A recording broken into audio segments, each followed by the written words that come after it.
Sebelum saya mulai mengulas mitologi Persia yang saya anggap sebagai puzzle sejarah hidup Sem bin Nuh, terlebih dahulu saya ingin mengulas beberapa hal, terutama terkait literatur agama Samawi yang menggambarkan bahwa Sem bin Nuh adalah salah satu putra Nuh yang beriman.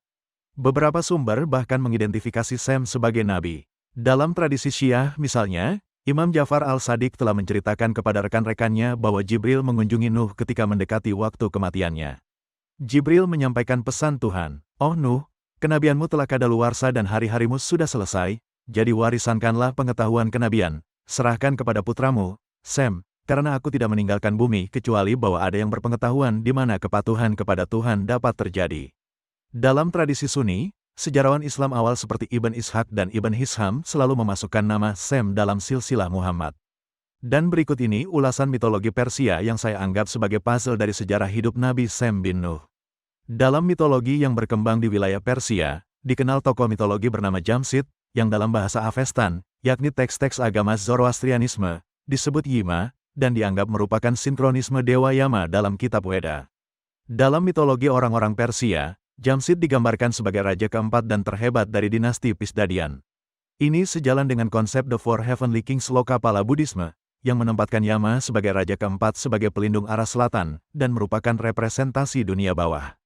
Saya melihat bahwa konsep empat figur dewa dalam The Four Heavenly Kings merupakan analogi dari empat orang nabi di masa kuno. Tersusun dari posisi timur sebagai posisi awal yang ditempati Dewa Indra sebagai analogi Nabi Adam, posisi utara ditempati Dewa Kubera sebagai analogi Nabi Set, posisi barat ditempati Dewa Varuna sebagai analogi Nabi Idris, dan posisi selatan ditempati Dewa Yama sebagai analogi Nabi Sem bin Nuh. Formasi ini selain searah siklus terbit matahari, juga terlihat tersusun menurut urutan generasi demi generasi di antara mereka.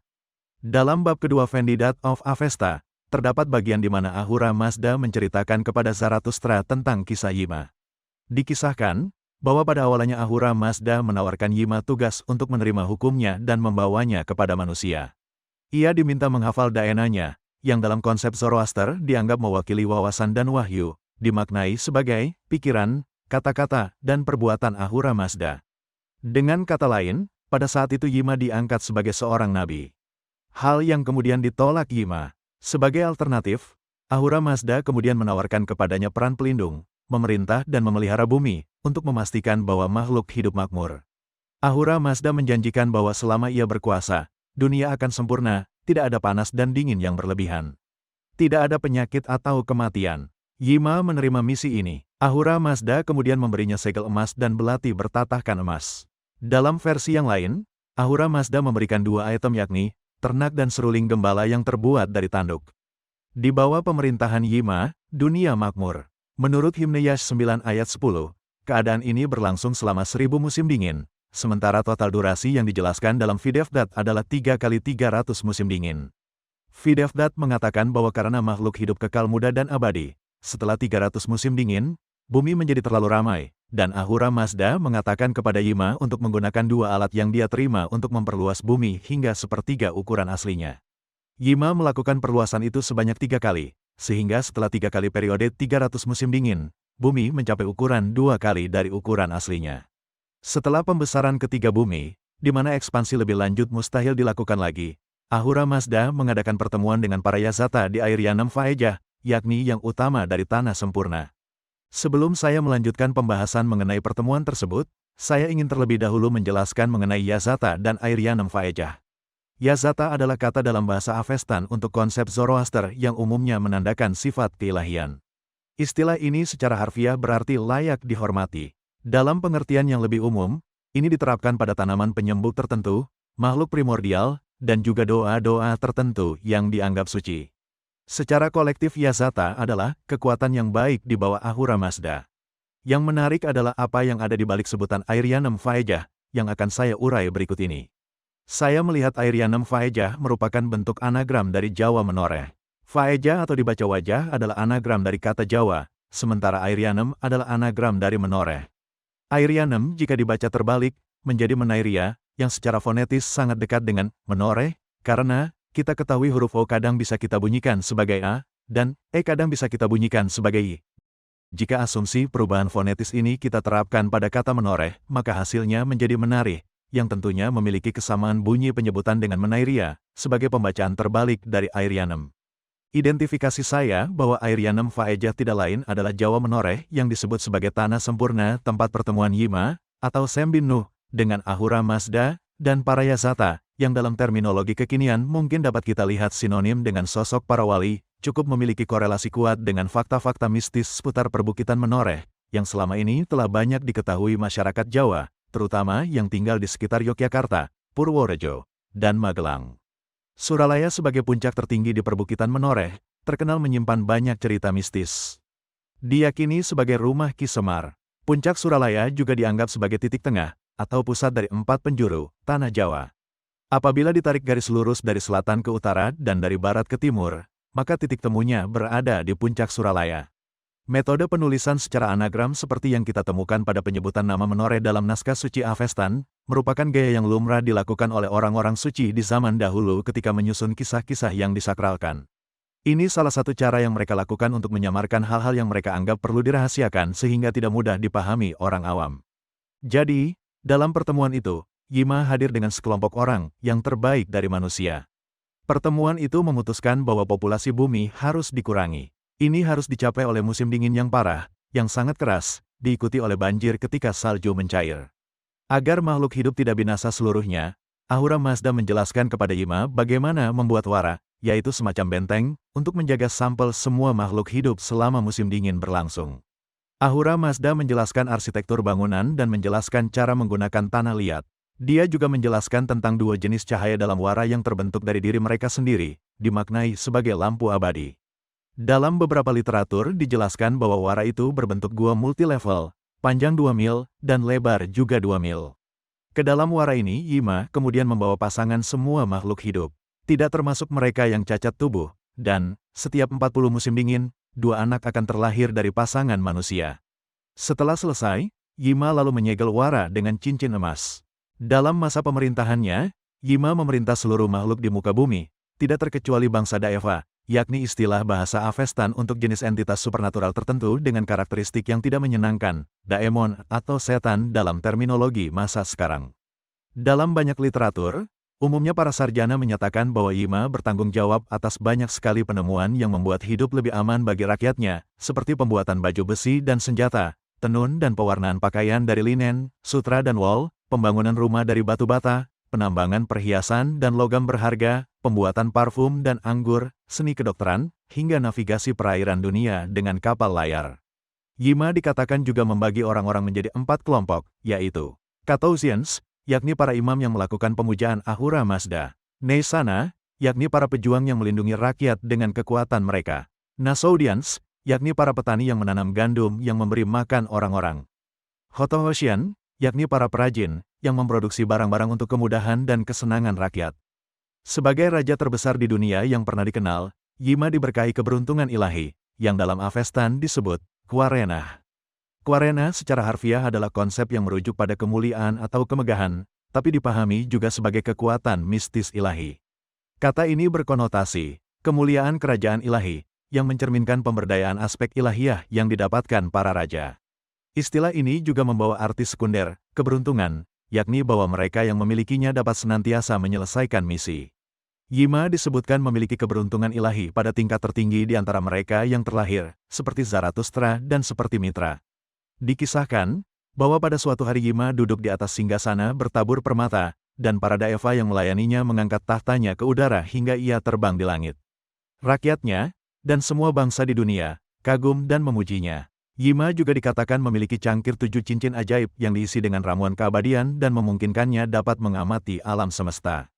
Dalam riwayat Persia, terdapat kisah tentang Yima ketika dia dipanggil ke hadapan Allah dan diberi kekuasaan sebagai raja atas dunia dengan tanda kebesaran, cincin segel, tahta, dan mahkota. Ketika kembali ke bumi, ia turun di Gunung Alborz, dan orang-orang yang melihat ke arah itu, diriwayatkan bagai melihat 2 matahari, salah satunya adalah Yima. Sejak hari itu, sebagai manusia abadi, Yima memproklamirkan dirinya sebagai raja alam semesta tepat pada hari tahun baru. Mitos ini kemudian dilestarikan dalam tradisi yang mengaitkan Yima dengan festival hari tahun baru, Nowruz. Keterkaitan Yima dengan festival tahun baru dalam tradisi Persia, sama persis dengan keterkaitan Semar dengan tradisi bulan Suro yang merupakan tahun baru dalam tradisi Jawa.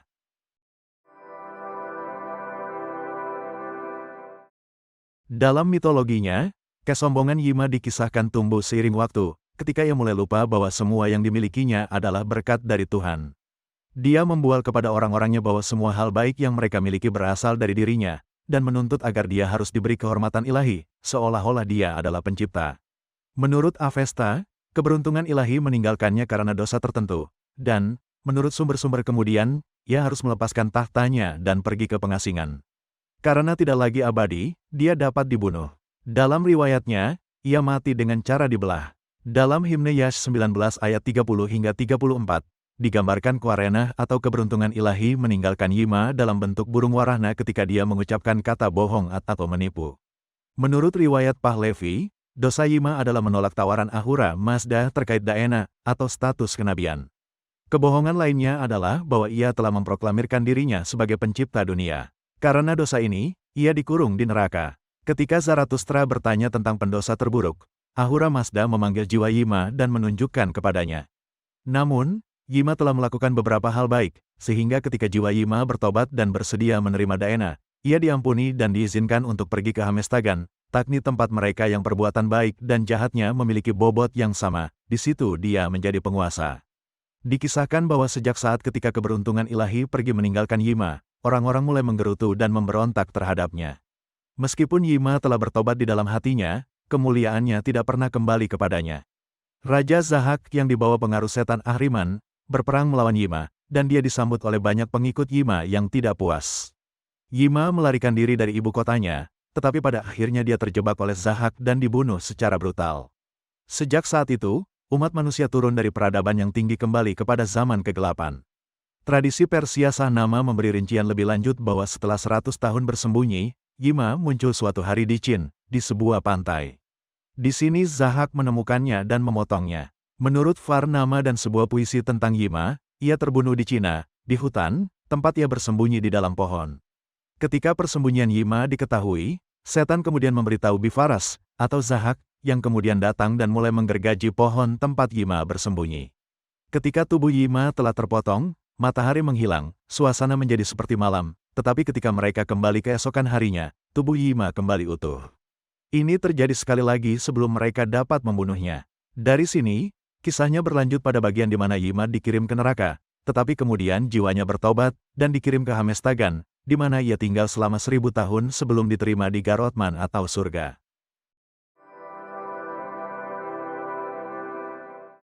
Hal menarik dari mitologi Yima adalah adanya entitas burung dan pohon. Burung warahna yang digambarkan sebagai bentuk bagaimana keberuntungan ilahi Yima pergi dari dirinya, secara simbolik terekam dalam koin dari Kekaisaran Kusan, begitu pula pohon tempat Yima bersembunyi. Adanya kedua entitas ini, burung dan pohon, menjadikan sinkronisme antara Semar dan Yima yang saya ulas di bagian awal menguat dengan sendirinya. Yaitu tentang burung kasuari dan pohon cemara. Jika dalam mitologinya, Yima dikisahkan bersembunyi dalam sebuah pohon, maka di lain kesempatan, giliran jati diri Semar yang bersembunyi di balik pohon cemara.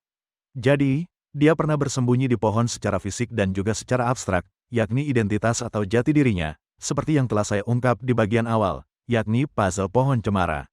Selain burung kasuari yang saya lihat merupakan analogi Semar, ada pula burung bangau yang menunjukkan keidentikan antara Semar atau Ratu Boko, dengan Melkot dewa penjaga bangsa Poenisia. Dalam bahasa Jawa, secara harfiah, Ratu Boko artinya Raja Bangau. Ini sangat terkait dengan fakta bahwa Melkot sangat dikaitkan dengan Ibiza, yaitu nama pulau di sebelah barat Laut Mediterania, yang di masa lalu merupakan milik bangsa Poenisia di mana Melkot dipuja. Nama Ibiza tentu saja mengingatkan kita dengan ibis yaitu burung sejenis bangau. Dengan semua uraian ini, saya pikir sudah tergambar apa yang menyebabkan mata Semar senantiasa sembab dan berlinang air mata. Yakni, hal itu terkait dengan penyesalan luar biasa dirinya, atas siksaan dan hukuman yang ia terima. Secara pribadi, saya melihat, terlepas dari siksaan hukuman yang ia derita, gambaran mata sembab dan linangan air mata Semar adalah simbolisasi penyesalan mendalam atas kegagalannya, yang berefek luar biasa dalam perjalanan peradaban manusia selanjutnya. Hal yang saya pikir sangat penting untuk dicermati, adalah terkait riwayat yang berkembang dalam tradisi Islam, bahwa Sem adalah salah satu orang yang dibangkitkan Yesus dari kematian sebagai salah satu pembuktiannya kepada kaum Bani Israel. Pada saat itu, Bani Israel menantang Yesus, jika dia bisa menghidupkan orang yang baru meninggal, maka apakah dia juga bisa menghidupkan orang yang telah meninggal ribuan tahun? Dan Yesus menyanggupi hal itu. Masalahnya, tidak ada cerita lebih lanjut, apakah Sam kemudian kembali meninggal dunia atau tidak. Dengan menimbang bahwa yang dibangkitkan Yesus adalah seorang mantan manusia abadi, maka, secara pribadi, saya berpikir bahwa bisa jadi, momentum itu membuat Sam kembali melanjutkan statusnya sebagai manusia abadi. Kesempatan ini membuatnya dapat menyaksikan sisa-sisa kegagalannya. Karena itu, saya pikir, kisah metafora yang terekam dalam mitologi Semar, adalah bagian kisah hidup Sam setelah ia dibangkitkan. Sosok Semar yang digambarkan dalam pewayangan sebagai pemandu, pembimbing, dan pelindung para kesatria yang berwatak baik, bisa dikatakan adalah jalan atau kesempatan buat Sam memperbaiki kegagalannya di masa lalu. Sekian, apa yang wajib saya sampaikan dalam kesempatan ini. Semoga bermanfaat. Salam.